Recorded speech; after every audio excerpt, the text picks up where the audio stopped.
Hello. मी सागर कोमल, director Takalkar classes आहोत.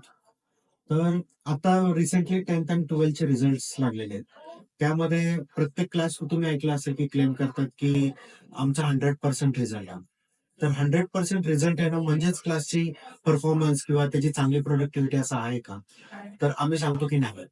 कारण Takalkar classes आम्ही बिलीव्ह करतो, की तुमचा जो काउंट आहे 10th आणि 12th स्टँडर्डचा, त्यातल्या किती पर्सेंट मुलांना हा 80% वरती मार्क्स पडतात, त्याच्यावर आम्ही बिलीव्ह करतो.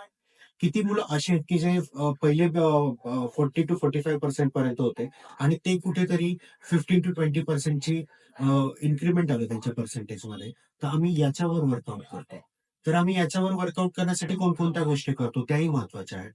आमचा मेनली फोकस असतो वीकली टेस्ट सीरीज ॲज वेल ॲज आमची मेनली जी इयरली टेस्ट सीरीज असते त्या 2 गोष्टींवर. तर आणि हे अचीव्ह